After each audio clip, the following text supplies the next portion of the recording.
All right, so you know how this works, right? You sent us something super interesting, and now we're gonna dive deep into it. Yeah, exactly. And this time we're tackling Marcelo Martorelli's El Sendero de la Iniciación. yes, part 10-9 from YouTube's. Yes. That's the one. Okay, so just to give everyone a little roadmap, we're gonna be talking about some pretty profound ideas from this transcript. We're going to touch upon conscious self-observation and how that ties into something called sacred sexuality. Which is fascinating in itself, right? Absolutely. We'll also be looking at feminine and masculine energies and their roles in creation and Oh, and we can't forget about the magic of manifestation and synchronicities. right, those meaningful coincidences that seem to pop up at just the right time. And we're also going to get into the concept of the Christic cell and what it means to awaken that aspect within ourselves. And ultimately, this all leads to a really unique perspective on unconditional love. Yeah, it's all interconnected, and honestly, I'm excited to unpack this all with you. Me too. This material is rich. I think we're in for some serious aha moments as we explore the nature of consciousness creation love, all through the lens of this transcript. So right off the bat, this transcript really emphasizes conscious self-observation as a foundation for experiencing anything beyond the ordinary, anything that we might call magic in our lives. Yeah.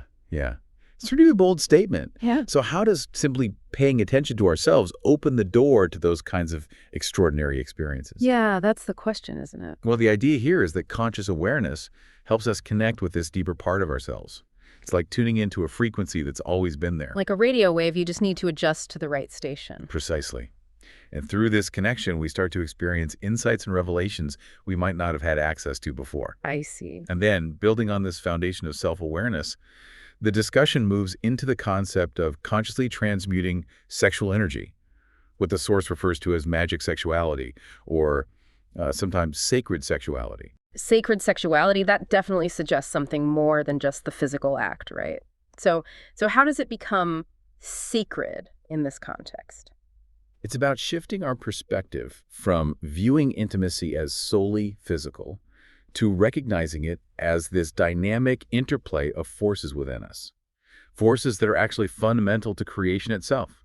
Wow, so we're talking about connecting to something much bigger than ourselves here. Exactly. And the transcript suggests that this sacralization, this deeper understanding, comes from recognizing that any relationship involves an interaction with both feminine and masculine dimensions, not just between physical partners. That's a really interesting way to think about it. So it's not just about our relationship with another person, but also about the relationship between these fundamental energies within us. Exactly. And this understanding, it alters the nature of desire itself. So instead of it being just a pure biological drive, it transforms into something more. Precisely.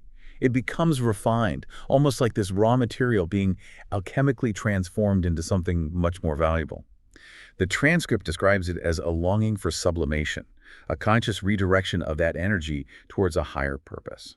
It makes me think of, refining crude oil into gasoline or something. It's still energy, but it's been purified and can be used for something more sophisticated. That's a great analogy. Yeah. And the Force even notes that a sense of deep reverence naturally follows this conscious transmutation. You start to see things differently. You start to feel things differently. That's pretty powerful. Okay, so now let's dive into these feminine and masculine dimensions that you mentioned earlier. The transcript distinguishes the feminine as energy itself, almost a pure potentiality or the void, and the masculine as consciousness, the active principle. How do these two interact to bring about creation according to this perspective? Well, think about it like this. You have this fundamental energetic potential, this void, and you have consciousness, this focusing power that acts upon that potential. It's like the painter and the blank canvas. One can't exist without the other. Exactly. And the source contrasts this with traditional human sexuality, suggesting that our often unconscious drive for connection is actually this deep-seated yearning to reconnect with that original state of unity. It's like we're intuitively searching for that dimension of paradise, as it's poetically described in the transcript. A yearning for paradise that puts a whole new spin on our desires for connection. So where does the consciousness of love come into play in reaching this sense of unity? Well, the transcript presents this consciousness of love as this inherent force that aids us on that journey back to unity. It's not something we force, but something we align with. Okay, so we've explored the importance of self-observation, this idea of sacred sexuality through understanding these fundamental energies, and the role of love as this guiding force toward unity. Now, the transcript transitions into the magic of manifestation, which I think is a topic many people are really drawn to. What's the core concept being presented here? It's about tapping into a reality that exists beyond our everyday linear thinking. It connects us to this realm of the extraordinary, this quantum field, or our non-local consciousness, this interconnectedness that transcends physical boundaries. So it's about recognizing that we're part of something much bigger than ourselves, and that we can actually tap into that and influence it. Yes. And the source mentions the antikarana as being crucial in strengthening this connection. Antikarana, I'm not sure I'm familiar with that term. It's like this bridge between our everyday self, our personality, our thoughts and feelings, and the deeper wisdom and potential of our soul. So the antikarana is like a bridge between our conscious mind and our higher self. Exactly. Strengthening this bridge allows for a clearer flow of energy and information between these two aspects of ourselves, which is essential for manifestation. And there's this powerful principle at play here. Everything we believe of creating is what we end up creating in our reality. That's a powerful statement. So our beliefs actually shape our reality. What we believe is possible is what becomes possible for us. Exactly. And the transcript emphasizes the power of sustained, focused consciousness directed towards our intended purpose. This consistent focus, this unwavering attention, it's what allows us to draw the potential of the future into our present experience. So we're not just passively waiting for things to happen. We're actively using our minds and our intentions to shape our reality.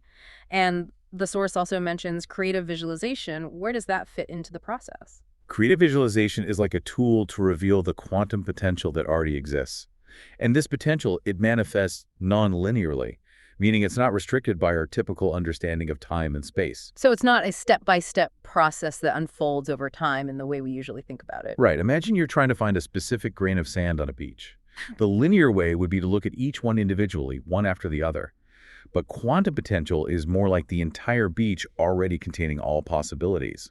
And focused intention through visualization is like suddenly knowing exactly where that grain of sand is without having to search linearly. Wow, that's a really cool way to think about it. It's about accessing a pre-existing potential in a different dimension. But the transcript makes it clear that this magic of manifestation isn't just some random occurrence. It's typically preceded by synchronicities. Yes, those meaningful coincidences that seem to pop up just when we need them. Exactly. So where do these synchronicities come from? They come from the intelligence of nature, or the quantum field, that interconnected web of potential we were talking about earlier. They serve as signposts, revealing the path we need to take to bring our manifestation into being. And they also act as confirmation that we're on the right track. So they're like breadcrumbs guiding us along the path. And how do we become more attuned to these synchronicities? How do we recognize and understand them when they show up? It's about developing a dialogue with this reality beyond our ordinary thoughts. And the language of this dialogue is intuition, that gut feeling, that knowing that comes from the heart. So we're learning to listen to a different kind of language, one that speaks through feeling and subtle awareness rather than just thought. Okay, now the discussion takes a turn toward the Christic perspective. How does this build upon the ideas of magic and sacredness we've been discussing? The transcript highlights the significance of Christ in Jesus and introduces the concept of the Christic cell within each of us. It says this potential is present in everyone, but it often remains dormant until it's awakened by someone who has been initiated into these deeper understandings. So the Christic cell is a potential within all of us. And what does awakening this cell signify? It's like a birth into a new level of reality, a different way of perceiving and interacting with the world. The transcript calls it entering the kingdom of the heavens, which doesn't necessarily refer to a physical place, but rather a transformed state of consciousness. That's fascinating. And with this awakening, how does one's understanding of love change? The transcript makes a clear distinction between this and what we might commonly call love. This is a really crucial point. The initiated person starts to understand the true nature of unconditional love. And it's vastly different from the love we typically experience in our day-to-day lives. You know, the kind of love that's often based on conditions and needs. Right. It's like, I love you if you do this, or I love you because you make me feel good. Exactly. And the transcript suggests that what we often label as love is actually closer to wanting. It's a desire to have our own needs and desires met. So true love isn't about getting something out of it for ourselves. Right. It's about giving freely without expecting anything in return. And this kind of love, unconditional love, it can only be fully experienced when the Christic cell is awakened. It represents a profound shift within us. That makes sense. So this initiated person, they're undergoing a second birth of sorts, opening their heart to this new reality and navigating life with a whole new set of principles. Exactly. And the transcript talks about a more detached, impersonal, yet deeply compassionate way of observing reality. The initiated is guided by their aspiration toward the divine and a desire to reunite with their true self in the School of Mysteries of Isis. School of Mysteries of Isis, that sounds pretty intense. Yeah, it suggests this ongoing journey of inner learning, self-discovery, and deepening understanding of the principles that govern existence. And it all culminates in this really powerful question posed in the transcript directed right at the listener. Are you prepared to face the enormous challenge of unconditional love in your own life? Why is it framed as such a challenge? Because it requires us to genuinely want the happiness of others, even if that happiness doesn't involve us. It means letting go of our ego and our need to control the situation. It's about putting the well-being of others above our own desires. That's definitely a challenge in our self-centered world. It is. And the transcript ends with this powerful statement. Unconditional love is the only love that can truly love love itself. Pure love without any limitations or conditions. Okay, wow, there's a lot to unpack here. We've gone from the importance of conscious self-observation as a foundation for experiencing the extraordinary to the idea of sacred sexuality and the interplay of feminine and masculine energies. We talked about the magic of manifestation, fueled by focused intention and creative visualization and guided by synchronicities, and we explored the awakening of the Christic cell and this profound shift in understanding that comes with experiencing unconditional love. And all of these insights come directly from the source material that you sent us. It's a unique perspective on these complex ideas that are often shrouded in mystery. Yeah, exactly. It offers a lot to think about. So as you continue to ponder these concepts, consider this. How might a more dedicated practice of conscious self-observation start to shift your awareness of your own desires and motivations? Could you start to see their potential for sublimation, for being directed towards something deeper and more meaningful in your life? And how does this contrast between wanting and unconditional love resonate with your own experiences and understanding of relationships? This is definitely some rich food for thought, and maybe revisiting Marcelo Martorelli's discussion with these new insights will spark even further contemplation on your own personal journey. It's a journey worth taking, that's for sure. Absolutely. All right, well, that's it for this deep dive. Until next time. Bye, everyone.